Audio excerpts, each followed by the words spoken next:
Messi Neymar রোনালদোরা কি football খেলে, football খেলতাম আমরা। বাপরে বাপ, খেলা কাকে বলে। খেলার আগে গেম প্ল্যান অনুসারে সবার পজিশন ঠিক হলো। তোরা 3 জন ডিফেন্সে, আমরা 2 জন মিডফিল্ডে, 2 জন ডানে, 2 জন বামে, আর তুই মেইন স্ট্রাইকার। খেলায় অফসাইড নাই।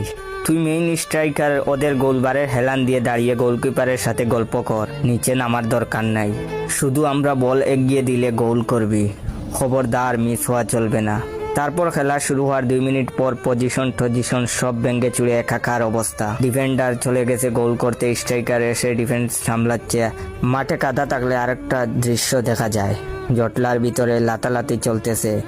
একজন বল অলরেডি 3 বার করে লাথি দিয়েছে, অথচ বল 2 ইঞ্চিও নড়েনি। আরেকজন দৌড়ে এসে স্লিপে 10 হাত গিয়ে বল মারা। হঠাৎ একজন এক হাতে চোখ ধরিয়ে চেঁচিয়ে উঠলো, ওই আমার চোখে কাদা পড়েছে।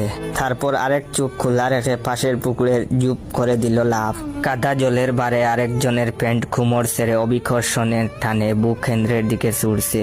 খেলার শুরু 5 মিনিট পর গোলকিপার চিল্লানি শুরু করেছে। সে অলরেডি 5 মিনিট গোলকিপিং করে ফেলেছে। এখন আরেকজনকে গোলকিপার হতে হবে। সে এখন স্ট্রাইকিং এ খেলবে। এরপর আগের স্ট্রাইকার সরাসরি গোলকিপিং এ চলে এলো। এভাবেই সব প্লেয়ার গোলকিপিং, ডিফেন্স, মিডফিল্ড, স্ট্রাইকিং সব পজিশনে খেলে ফেলে। পুরাই অলরাউন্ডার। অথচ এই মেসি, নেইমার, রোনালদো তারা একটা পজিশনে খেলে। যাই হোক, ভিডিওটা বানিয়েছি